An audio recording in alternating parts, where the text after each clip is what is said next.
GNMസിന് ഏത് സർട്ടിഫിക്കറ്റ് ആണ് രജിസ്ട്രേഷൻ ചെയ്യേണ്ടത് എന്നുള്ളത്. നമ്മുടെ GNMs കഴിഞ്ഞവർക്ക് ഡിപ്ലോമ സർട്ടിഫിക്കറ്റ് ആണ് ഇന്ത്യൻ എംബസി അറ്റസ്റ്റേഷൻ, അതുപോലെ തന്നെ ഇവിടെ വന്നിട്ട് മൊഫ അറ്റസ്റ്റേഷൻ ചെയ്യുന്നത്. ഇവിടെ അല്ലെങ്കിൽ നാട്ടിൽ നിന്ന് നമുക്ക് ചെയ്യാൻ വേണ്ടിയിട്ട് പറ്റും. അപ്പൊ GNMകാർക്ക് ഡിപ്ലോമ സർട്ടിഫിക്കറ്റ് ആണ്, അല്ലാണ്ട് നമുക്ക് GNM കഴിഞ്ഞവർക്ക് രജിസ്ട്രേഷൻ സർട്ടിഫിക്കറ്റ് ഉണ്ട്, അതല്ല ചെയ്യേണ്ടത്, ഡിപ്ലോമ സർട്ടിഫിക്കറ്റ് ആണ് ചെയ്യേണ്ടത്. BSc കഴിഞ്ഞവർക്ക്, BSc കഴിഞ്ഞാൽ നമുക്ക് എന്താ ചെയ്യാൻ പറ്റുമെന്ന് വെച്ചാൽ BScക്കാർക്ക് രജിസ്ട്രേഷൻ കഴിഞ്ഞ സർട്ടിഫിക്കറ്റ് ചെയ്യുന്നത് മൊഫ അറ്റസ്റ്റേഷനും അതുപോലെ ഇന്ത്യൻ എംബസി അറ്റസ്റ്റേഷനും വേണ്ടിയിട്ട് കൊടുക്കുന്നത്.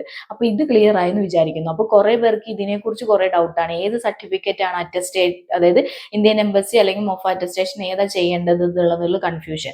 പിന്നെന്ന് വെച്ച് കഴിഞ്ഞാൽ നമ്മുടെ ഡാറ്റ ഫ്ലോ ചെയ്യുന്ന സമയത്ത് ഇപ്പൊ ഞാൻ പറഞ്ഞിട്ടുണ്ടായിരുന്നു, ഫ്രഷേഴ്സിന് നമുക്ക് എന്ത് ചെയ്യാൻ പറ്റും, ജോലി അന്വേഷിച്ചു വരാം. ഇപ്പൊ as per the government UA rule അനുസരിച്ചിട്ട് പുതിയ റൂൾ വന്നിട്ടുണ്ട്, ഫ്രഷേഴ്സിനും ഇപ്പോൾ ജോലി അന്വേഷിച്ചു വന്ന ഫ്രഷേഴ്സിനും ജോലി കിട്ടും.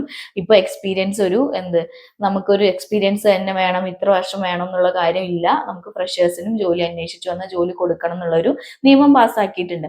അപ്പോൾ ആ ഒരു നിയമത്തിന് പുറത്ത് നമ്മൾ ഡാറ്റ ഫ്ലോ ചെയ്യുമ്പോൾ ഓഫ് കോഴ്സ് നമ്മൾ പഠിച്ചിറങ്ങിയ ഒരു ഫ്രഷർ ആവുമ്പോൾ നമുക്ക് എക്സ്പീരിയൻസ് ഉണ്ടാവില്ല. അപ്പൊ നമ്മുടെ കയ്യിലുള്ളത് എന്താ വെച്ചാൽ നമ്മുടെ രജിസ്ട്രേഷൻ സർട്ടിഫിക്കറ്റ് ആണ്. അപ്പൊ നിങ്ങൾ ഡാറ്റ ഫ്ലോ ചെയ്യുന്ന സമയത്ത് ആ രജിസ്ട്രേഷൻ സർട്ടിഫിക്കറ്റ് വെച്ചിട്ട് ഡാറ്റ ഫ്ലോ ചെയ്യുക. അപ്പൊ രജിസ്ട്രേഷൻ വെക്കുമ്പോൾ അവരെന്ത് ചെയ്യും, ആ പഠിച്ച യൂണിവേഴ്സിറ്റിയിൽ മാത്രം എൻക്വയറിക്ക് പോകുന്നു, നിങ്ങളുടെ സർട്ടിഫിക്കറ്റ് വ്യാജമല്ല, കാര്യങ്ങൾ ബോധ്യമാകുമ്പോൾ ഡാറ്റ ഫ്ലോ റിപ്പോർട്ട് പോസിറ്റീവ് എന്ന് പറഞ്ഞു വരുന്നു. അത് വെച്ചിട്ട് നിങ്ങൾ എന്ത് ചെയ്യുന്നു, എലിജിബിലിറ്റിക്ക് അപ്ലൈ ചെയ്യുന്നു, നിങ്ങൾക്ക് എലിജിബിലിറ്റി കിട്ടും, ഉറപ്പായിട്ടും കിട്ടും. അങ്ങനെ കിട്ടിയവരും ഉണ്ട്, ഇപ്പോൾ അങ്ങനെ കിട്ടിയിട്ട് ഫ്രഷറായിട്ട് കയറിയിട്ട് ഇപ്പോൾ വർക്ക് ചെയ്തുകൊണ്ടിരിക്കുന്നവരും ഉണ്ട്. കുറെ പേർക്ക് ഡൗട്ടാണ്, അങ്ങനെ വന്നു കഴിഞ്ഞാൽ സർട്ടിഫിക്കറ്റ് ചോദിക്കുന്നുണ്ട്, ഡാറ്റ ഫ്ലോ സമയത്ത് എക്സ്പീരിയൻസ് വെക്കണം, 2 ഇയർ വേണമെന്നാണ് പറയുന്നത്. അതുപോലെ തന്നെ ഇപ്പോ 3 ഇയർ ആയിട്ട് ഇപ്പോൾ വർക്ക് ചെയ്യുന്നില്ല, അപ്പോൾ ഇപ്പോൾ ഒരു 3 ഇയർ കംപ്ലീറ്റ് ആവണം, അപ്പോൾ അവർക്ക് ദുബായിൽ വരണമെന്ന് ആഗ്രഹിക്കുന്നു, അവര് എന്ത് ചെയ്യുന്നു, എക്സാമിന് പഠിക്കുന്നു, പ്രോമെട്രിക് എക്സാം പാസ്സാവുന്നു, അവർ ഡാറ്റ ഫ്ലോക്ക് കൊടുക്കുന്നു. അങ്ങനെയുള്ളവരും എന്ത് മതി, നിങ്ങളുടെ രജിസ്ട്രേഷൻ സർട്ടിഫിക്കറ്റ് വെച്ചാൽ മതി. മോർ ദാൻ 3 ഇയർ കഴിയുകയാണെങ്കിൽ നിങ്ങൾ അവിടെ ആ ഒരു ഗ്യാപ്പ്, എന്തുകൊണ്ട് അത്രയും ഗ്യാപ്പ് വന്നു എന്നുള്ളതിനുള്ള ഒരു പ്രൂഫ് നിങ്ങൾ അവിടെ സബ്മിറ്റ് ചെയ്യണം ഡാറ്റ ഫ്ലോ ചെയ്യണ സമയത്ത്. അല്ലാണ്ട് നിങ്ങളുടെ ഡാറ്റ ഫ്ലോ നിങ്ങൾക്ക് എന്ത് ചെയ്യാൻ പറ്റില്ല, കൊടുത്താലും അത് റിജക്റ്റ് ആയിട്ട് വരും. അവിടെ ചോദിക്കും നിങ്ങളുടെ എന്തെങ്കിലും ഒരു പ്രൂഫ്, നിങ്ങൾ എന്തുകൊണ്ട് ഇത്രയും മോർ ദാൻ 3 ഇയർ ആയിട്ട് വർക്ക് ചെയ്തില്ല, എന്തെങ്കിലും കോഴ്സ് ചെയ്തിട്ടുണ്ടോ, അല്ലെങ്കിൽ നിങ്ങളുടെ വല്ല CMEസോ ഓൺലൈൻ ഓഫ്ലൈൻ ആയിട്ടുള്ള എന്തെങ്കിലും കോഴ്സോ കാര്യങ്ങളോ ചെയ്തിട്ടുണ്ടെങ്കിൽ, അല്ലെങ്കിൽ എക്സ്പീരിയൻസ് സർട്ടിഫിക്കറ്റ് നിങ്ങൾ എന്തായാലും മസ്റ്റ് ആയിട്ട് മോർ ദാൻ 3 ഇയർ കഴിഞ്ഞാൽ നിങ്ങൾ അവിടെ സബ്മിറ്റ് ചെയ്താൽ മാത്രമേ നിങ്ങൾക്ക് ഡാറ്റ ഫ്ലോ ചെയ്യാൻ പറ്റുള്ളൂ. അപ്പൊ എല്ലാവർക്കും അറിയാലോ, ഡാറ്റ ഫ്ലോ എന്ന് പറയുന്നത് വലിയൊരു ക്രൈറ്റീരിയ തന്നെയാണ്. ആ ഡാറ്റ ഫ്ലോ കംപ്ലീറ്റ് ചെയ്താൽ മാത്രമേ നമുക്ക് എന്താക്കാൻ പറ്റുള്ളൂ, എലിജിബിലിറ്റിക്ക് കൊടുക്കാൻ പറ്റുള്ളൂ. വൺസ് എലിജിബിലിറ്റി കൊടുത്താൽ നമുക്ക് എന്ത് ചെയ്യുന്നു, ലൈസൻസ് എന്ന് പറഞ്ഞ സംഭവമാണ് എലിജിബിലിറ്റി എന്ന് പറയുന്നത്. അപ്പൊ ഈ ഒരു എലിജിബിലിറ്റി ആണ് പിന്നെ നമ്മൾ എവിടെയെങ്കിലും UAയിൽ എവിടെയെങ്കിലും സ്ഥലത്ത് ജോലി കിട്ടുമ്പോൾ അത് ലൈസൻസിലേക്ക് മാറ്റുന്നത്. അപ്പോൾ UAയിൽ നേഴ്സായിട്ട് വരുന്നവർക്ക് ഏറ്റവും ഇമ്പോർട്ടന്റ് ആയി വേണ്ട ഒന്നാണ് എലിജിബിലിറ്റി എന്ന് പറയുന്ന സാധനം. അത് എടുക്കണമെങ്കിൽ നമ്മൾ ഡാറ്റ ഫ്ലോ കംപ്ലീറ്റ് ചെയ്യണം. അപ്പോൾ ആ ഡാറ്റ ഫ്ലോയ്ക്ക് ഒരു 3 ഇയർ വരെ അത് അക്സെപ്റ്റ് ചെയ്യുള്ളൂ എന്ന് നമ്മുടെ രജിസ്ട്രേഷൻ സർട്ടിഫിക്കറ്റ് വെച്ചിട്ട് നമുക്ക് എന്താക്കാൻ പറ്റുള്ളൂ, അപ്ലൈ ചെയ്യാൻ വേണ്ടിയിട്ട് പറ്റുള്ളൂ. മോർ ദാൻ 3 ഇയർ കഴിഞ്ഞ് കഴിഞ്ഞാൽ നിങ്ങൾക്ക് അവിടെ എന്തെങ്കിലും സർട്ടിഫിക്കറ്റ് വെക്കണം. അപ് ടു എത്ര വരെ അങ്ങനെ ഒരു സർട്ടിഫിക്കറ്റും എക്സ്പീരിയൻസും വെച്ചിട്ടും, അപ് ടു 5 ഇയർ വരെ.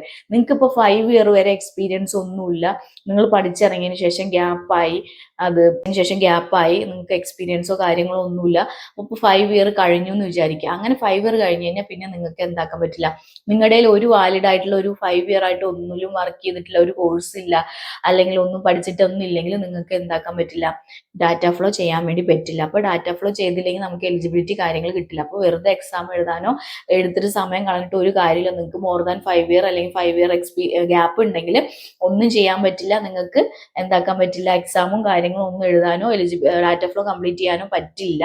അല്ലെങ്കിൽ നിങ്ങൾ അതിൻ്റെതായ ഒരു പ്രൂഫ്, 5 വർഷത്തിൽ നിങ്ങൾ എന്ത് ചെയ്തു എന്നുള്ളതിന്റെ ഒരു പ്രൂഫ് വേണം.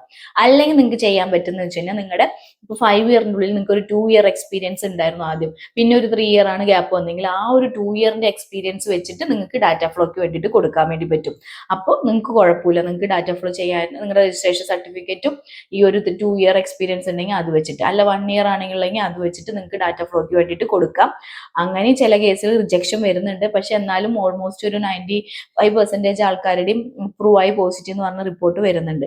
അപ്പൊ ഇതാണ് ഗ്യാപ്പിന്റെ കാര്യം. അപ്പൊ കുറെ പേര് ചോദിച്ചിട്ടുണ്ട്, എനിക്ക് 15 ഇയേഴ്സ് ആയിട്ട് വർക്ക് ചെയ്യുന്നില്ല, അങ്ങനെയുള്ള ഞാൻ പ്രോമെട്രിക് എഴുതിയിട്ട് ഇവിടെ വന്നതിന് ജോലി കിട്ടും, ഒരിക്കലും കിട്ടില്ല. 15 years ആയിട്ട് നിങ്ങൾ വർക്ക് ചെയ്യുന്നില്ലെങ്കിൽ നിങ്ങൾക്ക് എന്ത് ചെയ്യാൻ പറ്റില്ല, എക്സാം എഴുതാനും പറ്റില്ല. എക്സാം എഴുതിയിട്ടും കാര്യമില്ല, ഡാറ്റ ഫ്ലോ കാര്യങ്ങളൊന്നും ഇതാക്കിയിട്ട് ലൈസൻസ് എടുക്കാൻ വേണ്ടിയിട്ട് പറ്റില്ല. പിന്നെ കുറെ പേര് പറഞ്ഞു 10 വർഷമായിട്ട് ചെയ്തിട്ടില്ല, 5 വർഷമായിട്ട്, അങ്ങനെയുള്ള. അപ്പൊ ഞാൻ ഇത് ക്ലിയർ ആയിട്ട് പറയാണ്, 3 year വരെ അക്സെപ്റ്റബിൾ ആണു.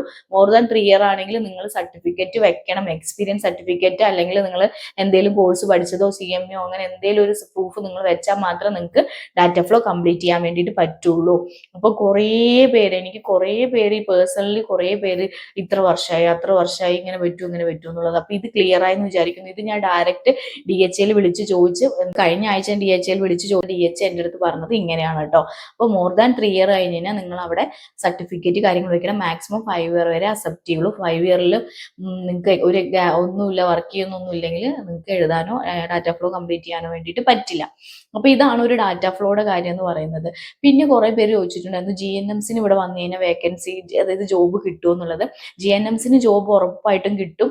GNMസിന് വേക്കൻസി ഉള്ള ഒരു ഫീൽഡ് തന്നെയാണ്. പക്ഷെ ഇവിടെ UAE GNMസിനെ അസിസ്റ്റന്റ് നേഴ്സ് ആയിട്ടാണ് കൺസിഡർ ചെയ്യുന്നത്. അസിസ്റ്റന്റ് നേഴ്സ് എന്ന് പറഞ്ഞു കഴിഞ്ഞാൽ നമ്മൾ നാട്ടിലെ ANMs അതേപോലത്തെ ഒരു കാറ്റഗറിയാണ് ഇവിടുത്തെ അസിസ്റ്റന്റ് എന്ന് പറയുന്നത്. ഇപ്പൊ നാട്ടിൽ നമ്മൾ ചിലപ്പോൾ ഇൻചാർജോ അതോ 5 10 വർഷം എക്സ്പീരിയൻസ് ഉണ്ടായിട്ട് ഒന്നും കാര്യമില്ല, അതൊന്നും ഇവിടെ കൺസിഡർ ചെയ്യില്ല. ഇവിടെ വന്ന ഫ്രഷറാണ് പിന്നെ നമ്മൾ അസിസ്റ്റന്റ് നേഴ്സ് ആണ്. നാട്ടിൽ ഇപ്പൊ നമ്മൾ ഇൻചാർജ് ആയിരിക്കും, ചിലപ്പോൾ സൂപ്പർവൈസർ ഒക്കെ ആയിട്ടായിരിക്കും, ചിലപ്പോൾ 10 12 വർഷമൊക്കെ എക്സ്പീരിയൻസ് ഉണ്ടാവും. പക്ഷെ ഇവിടെ വന്നു കഴിഞ്ഞാൽ നിങ്ങൾക്ക് അത് ആ ഒരു എക്സ്പീരിയൻസ് ഒന്നും കൂട്ടൂല, അതൊന്നും അവർ കൺസിഡർ ചെയ്യും. പക്ഷെ അത് അസിസ്റ്റന്റ് എന്നുള്ള രീതിയിലേക്ക് തന്നെ പോകുള്ളൂ. അതുകൊണ്ട് നമുക്ക് പേഷ്യൻസിനെ എടുക്കാനോ ഇഞ്ചക്ഷൻസ് കൊടുക്കാനോ അല്ലെങ്കിൽ പേഷ്യന്റ് റിലേറ്റഡ് ആയിട്ടുള്ള കെയറോ കാര്യങ്ങളോ ഒന്നും നമുക്ക് ചെയ്യാൻ പറ്റില്ല. നമുക്ക് അസിസ്റ്റൻസിന് ചെയ്യാൻ പറ്റുന്നതെന്ന് വെച്ച് കഴിഞ്ഞാൽ വൈറ്റൽസ് നോക്കാൻ വേണ്ടി പറ്റും, അല്ല ചെറിയ വൂണ്ട് കെയറോ കാര്യങ്ങളോ ചെയ്യാൻ വേണ്ടിയിട്ട് പറ്റും.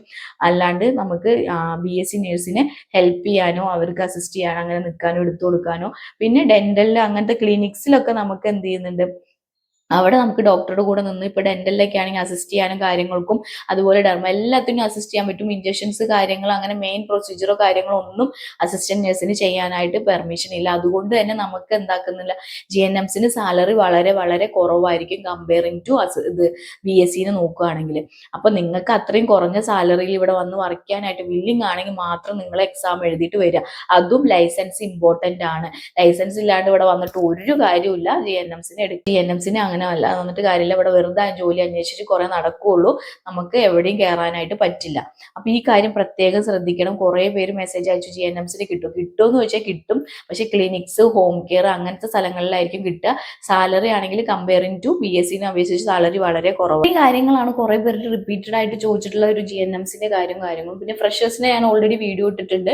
അപ്പൊ നിങ്ങൾക്ക് എന്ത് ഡൗട്ട് ഉണ്ടെങ്കിലും എനിക്ക് മെസ്സേജ് അയക്കാൻ, ഞാൻ നിങ്ങൾക്ക് വീഡിയോ ആയിട്ട് റിപ്ലൈ തരാം കേട്ടോ. അപ്പൊ അടുത്തൊരു വീഡിയോ ആയിട്ട് വരുന്നതായിരിക്കും. താങ്ക് യു ഫോർ വാച്ചിങ് ആയിരിക്കും. അപ്പൊ ഇത്രയും കാര്യങ്ങളാണ് കുറെ പേര് റിപ്പീറ്റഡ് ആയിട്ട് ചോദിച്ചിട്ടുള്ള ഒരു GNMസിന്റെ കാര്യങ്ങളും. പിന്നെ ഫ്രഷേഴ്സിനെ ഞാൻ ഓൾറെഡി വീഡിയോ ഇട്ടിട്ടുണ്ട്. അപ്പൊ നിങ്ങൾക്ക് എന്ത് ഡൗട്ട് ഉണ്ടെങ്കിലും എനിക്ക് മെസ്സേജ് അയക്കാൻ, ഞാൻ നിങ്ങൾക്ക് വീഡിയോ ആയിട്ട് റിപ്ലൈ തരാം കേട്ടോ. അപ്പൊ അടുത്തൊരു വീഡിയോ ആയിട്ട് വരുന്നതായിരിക്കും. Thank you for watching.